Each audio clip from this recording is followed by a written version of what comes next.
Let us now just jump right into exploring the different types of goals that we can set.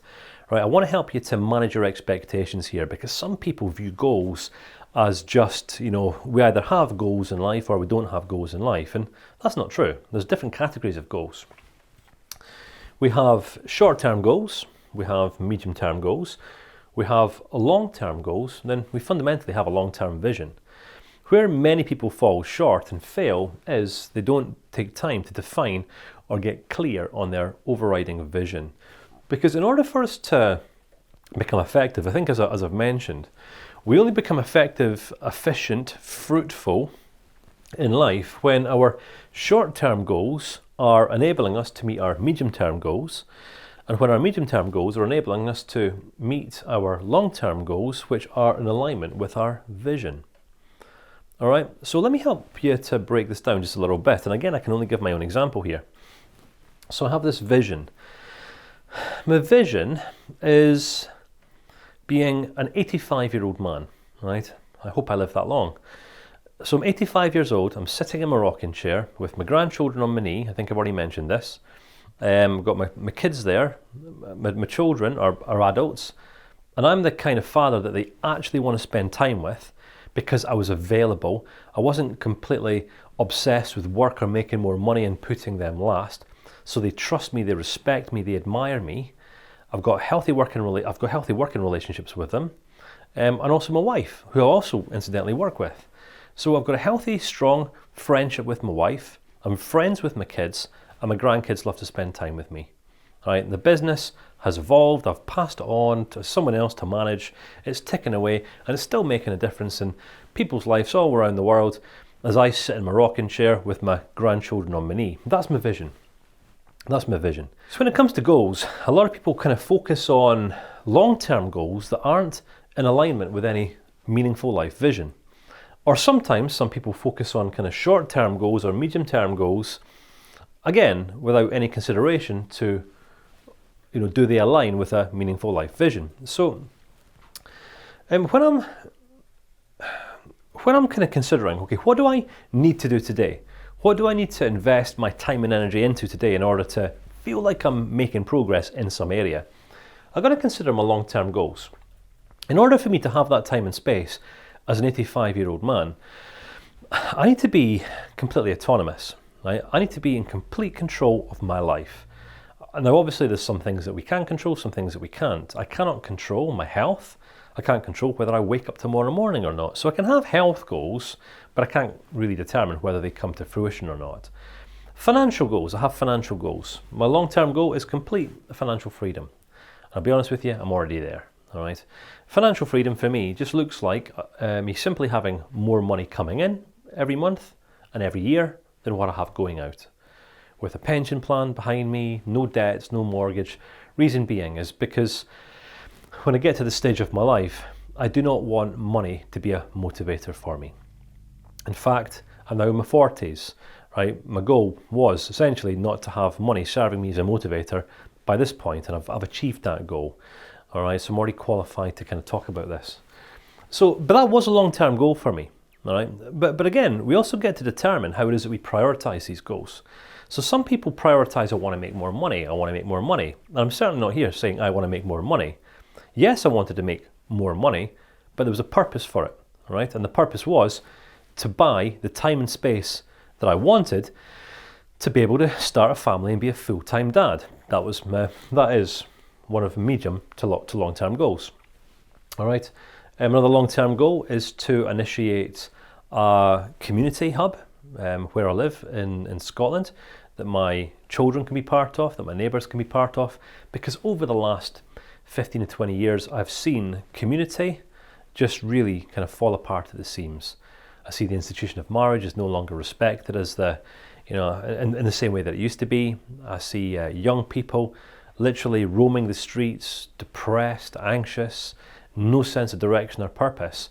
And I can relate to many of these young people because going back 15 years ago, I was there. I wasn't clear in a sense of purpose for my life. I was an absolute emotional train wreck of a man. So I can relate to where these people are at. And what I understand is that the stage of life that I'm at right now, I can find it very, very easy when interacting with a person to help them get clear upon a vision, a sense of mission, and a purpose for their life. And that's all that people need to get going. The problem and the reason why many people just go round and round in circles is because they just are uninspired. They're completely uninspired by anything. Some people look to their friends, they look to social media, they look to what's trending, fashions, being cool, to get a sense of fulfillment, achievement, progress in life.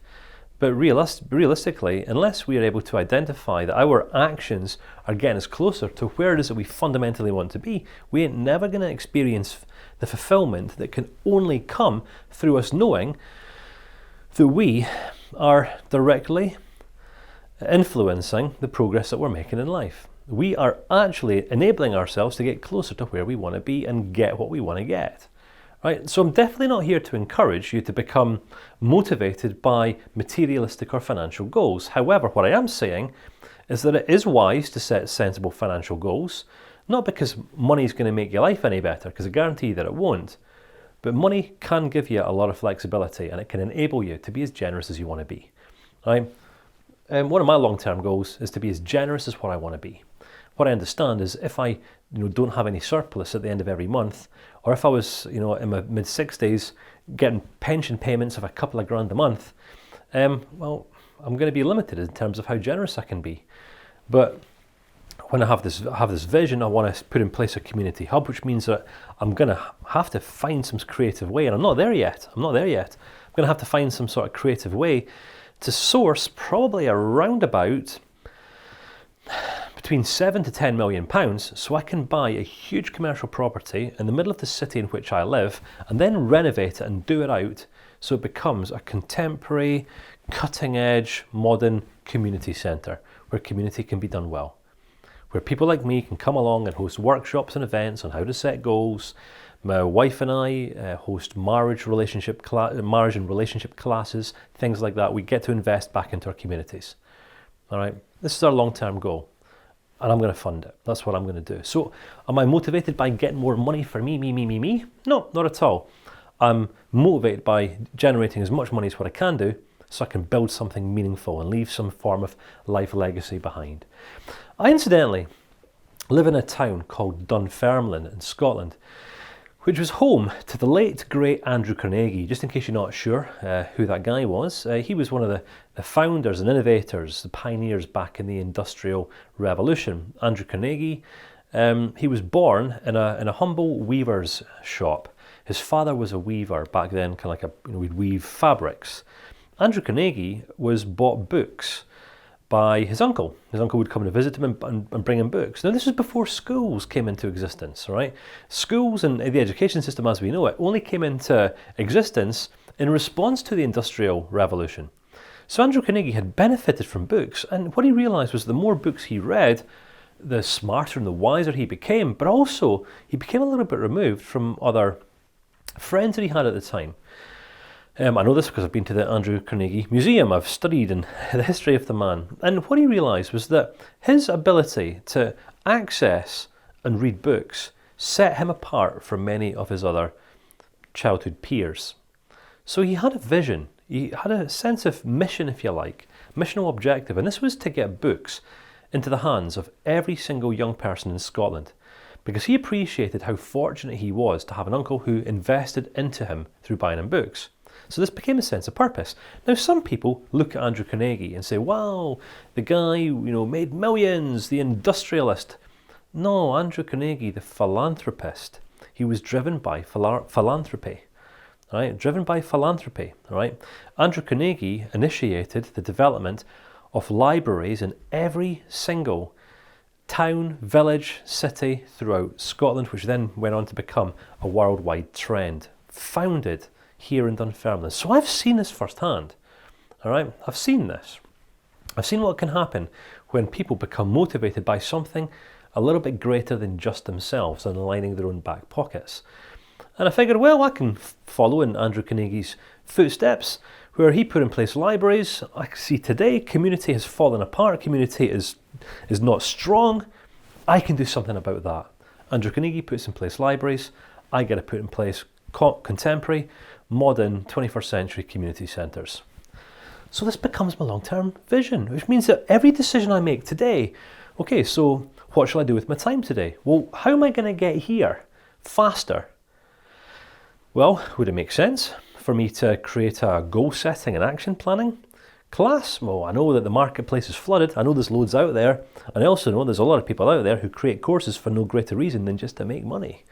All right, and sell courses. But I figured, well, if I can create a training course that actually offers a little bit of substance and helps people to become a little bit more missional in their lives, i.e. driven by a sense of mission, then I get to make a little bit of money and also empower some people to get out there and change the world. So it means that I get to be part of something far, far greater than I. So short-term goals.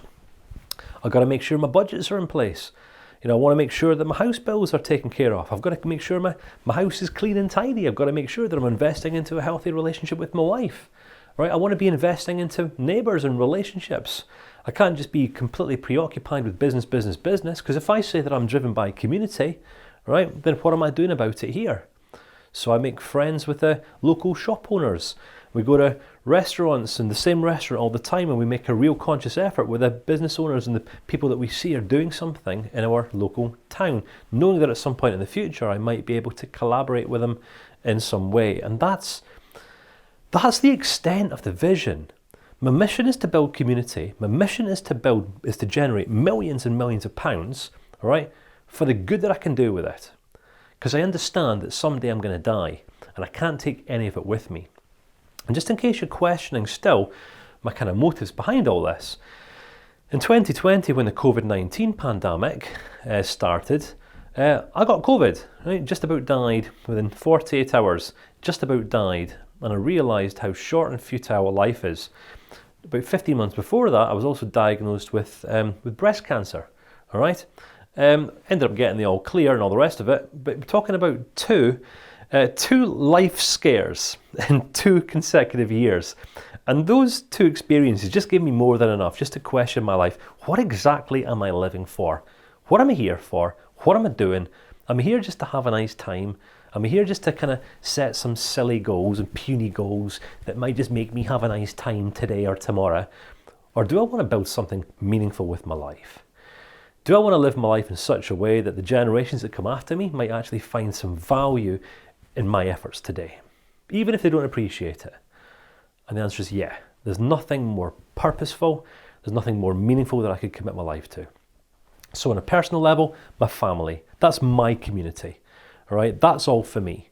But on a cultural, social level, every penny or every pound that I generate is going into a greater purpose, right? A greater purpose. Online communities that we develop and also offline ones that we haven't yet started yet because we haven't yet generated enough money. All right, okay, so that's it. So do you see? All right, I can tell you, and we can give you a definition of short-term goals, but it's just the practical stuff that we need to do today that's going to help us to get closer to fulfilling our medium-term goals. Our medium-term goals are going to have to be getting us closer to our long-term goals. For me, a medium-term goal looks like having an online platform, community, accountability system in place. All right, the people that I say yes to, the people that I say no to. All right, I have. It means that in terms of my own personal boundaries. Right? Is it okay for me just to be everyone's best friend? You know, people send me emails, Kane, help me.